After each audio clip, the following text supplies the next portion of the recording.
A Dynacon seguiu de 1981 até meados de 1983, produzindo seus cartuchos para o Atari. Mas isso iria mudar, pois vendo o sucesso do Dactari e a chegada do concorrente Odyssey, a Dynacon decide entrar com seu console, e em agosto do mesmo ano é lançado seu primeiro Dynavision. Só que diferente da concorrência, que eram apenas cópias descaradas do Atari original, o Dynavision tinha seu próprio design e um hardware superior ao dos concorrentes e do próprio Atari 2600. Sem falar nas inovações que ele trouxe, que serviu de base para os outros consoles do futuro, como por exemplo o sistema silencioso na troca de cartucho, que eliminava aquele chiado das TVs quando desligava o console, e as entradas de joysticks frontais, ao invés das tradicionais traseiras. O Dynavision foi um grande sucesso de vendas durante alguns anos, mas com o tempo o sistema Atari foi ficando para trás, pois lá fora o Nintendinho já estava começando a se popularizar e aparecer com um grande número de vendas. A Dynacon, de olho nisso, não pensou duas vezes e decide criar seu console baseado no sistema do NES, e então no ano de 1989 surge o Dynavision 2. Sua carcaça e controles eram idênticas ao primeiro Dynavision, só que na cor branca. Seu sistema de cartucho eram os de 60 pinos, mas com adaptador você poderia jogar os de 72 também. E o lugar onde ficavam os botões foi substituído por um painel sensível ao toque. Nesta parte da história, a disputa foi mais acirrada, pois desta vez os concorrentes não se limitaram em apenas copiar o NES, surgindo assim outros ótimos consoles, como o Turbo Game da CCE e o High Top Game da Milmar, deixando assim o Dynavision um pouco para trás. Vendo isso, a Dynacon decide melhorar seu console e lança em 1991 o Dynavision 3.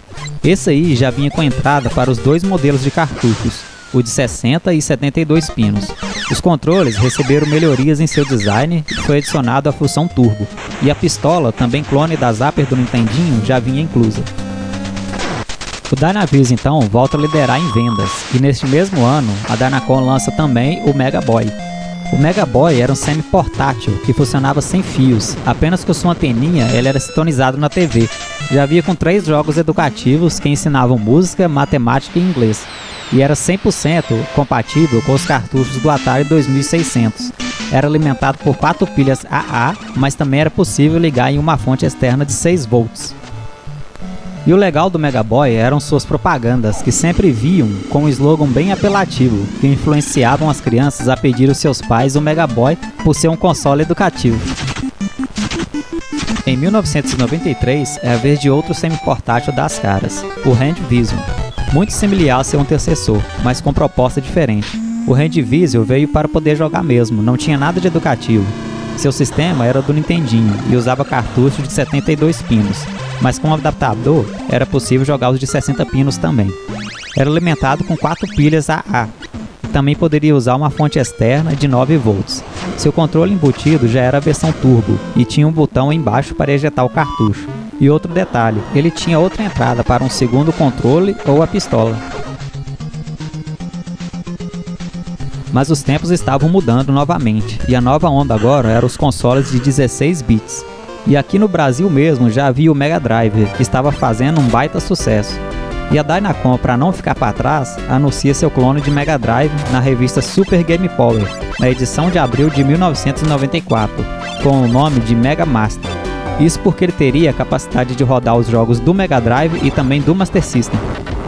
Alguns meses depois do anúncio, ele seria apresentado ao país, e foi aí que começaram os problemas da Dynacon, porque logo no primeiro dia de demonstração do console, uma batida policial chegou levando todo mundo para a delegacia e apreendendo todos os Megavisions que estavam expostos.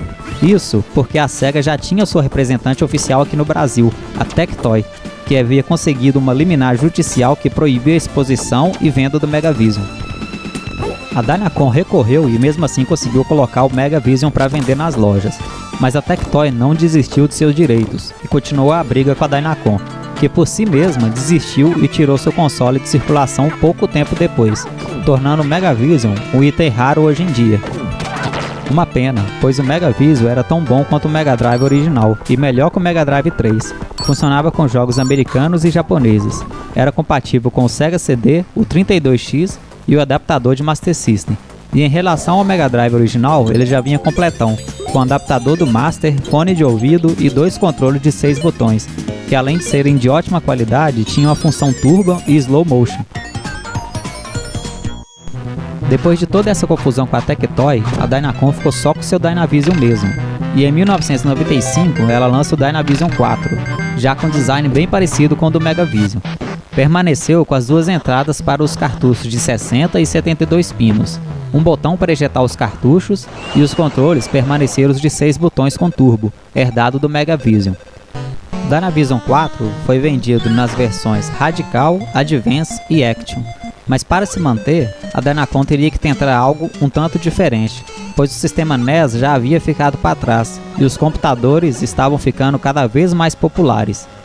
Naquela ocasião, e sem muita opção, pois estava limitada ao sistema de 8 bits, ela decide criar um produto um pouco mais completo. E então no mesmo ano é lançado o Magic Computer PC-95. O console do Magic era o próprio teclado, com entrada para cartucho e controles. Possuía uma interface similar ao Windows da época, só que em 8 bits. Já vinha com programas básicos como editor de texto, calendário, teste de matemática, compositor de músicas e ainda tinha uma espécie de curso de datilografia bem legal. Ele não tinha HD, então você salvava seus documentos e composições musicais em um cartucho de memória de 256 KB. Seus acessórios já eram os já conhecidos cartuchos de 60 pinos, os controles eram os de 6 botões e o adaptador para jogar os jogos de 72 já acompanhava o console. E em uma edição especial poderia vir também a Zapper, sempre nas cores brancas. Depois disso, a Dynacon seguiu sua jornada, criando versões diferentes dos seus consoles, mas sempre com o sistema do Nintendinho. Teve o Radical Plus, que inclusive esse foi o que eu ganhei na época e tem até hoje.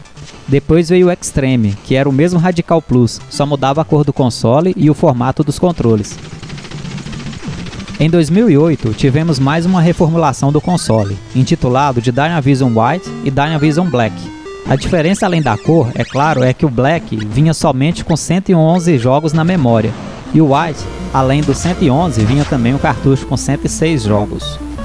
Nessa versão, um dos controles vinha sem fio, isso mesmo, só um, pois o outro era com fio, e a pistola foi reformulada e passou a se chamar Virtual Laser. Mais tarde ele viria com o nome de Y-Vision, que é o mesmo console, só mudou o nome mesmo.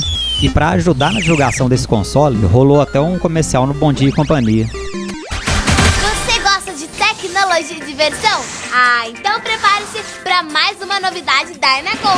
Chegou o videogame Y-Vision, diversão garantida para toda a família. Design arrojado com a mais alta tecnologia brasileira. Aquele com joystick com curto independente, uma mira virtual laser, um joystick sem fio e 217 super jogos de brinco. Videogame Y-Vision, peça já o seu Y-Vision. No mesmo ano, houve também o lançamento do PC Game, que assim como o Magic Computer, tinha como proposta inserir as crianças no mundo dos PCs. Ele vinha com alguns jogos e aplicativos educativos, como digitação, inglês, matemática, editor de texto e planilha. E tinha uma interface que lembrava o Windows, todo em 8 bits. O console parecia um gabinete de computador. Já vinha com 2 controles, teclado e mouse, e um cartucho com 64 games padrão 60 pinos. E em 2009 foi a vez do portátil Dingle. Sua principal característica era a emulação de vários consoles. No caso, o Game Boy Advance, o Neo Geo, o NES, o Super Nintendo e Mega Drive. Além de reproduzir MP3 e filmes em MP4. Tinha uma memória interna de 4 GB e poderia ser expansível com cartões de até 8 GB. Tinha uma tela de 2,8 polegadas e entradas para fones de ouvido. Esse console se saiu muito bem em vendas e por ter uma boa emulação fez um grande sucesso. Tanto que a Dynacon no final de 2010 lança o Cyber Game, que como o Dingle, tinha como foco a emulação, além de poder jogar jogos flash, assistir filmes e ouvir músicas. O Cyber Game vinha com 2 controles, muito parecido com os primeiros controles do PlayStation.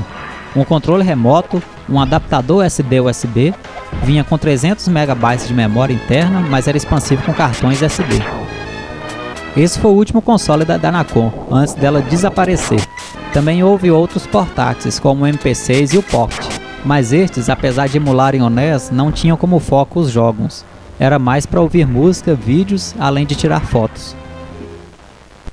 Concluindo, a Dynacon iniciou muito bem, teve seus momentos de glória, inovou em alguns aspectos, sobreviveu muito tempo com o sistema defasado, sofreu bullying, chegou a ser odiada e desapareceu sem aviso. E isso foi um pouco da história da Dynacon, uma empresa que conseguiu sobreviver muitos anos com um sistema tão antigo como o do NES. Infelizmente acabou e deixou saudades, pelo menos pra mim. Afinal, foi pelo Dynavision que conheci os maravilhosos jogos do Nintendinho e minha franquia favorita, o Castlevania.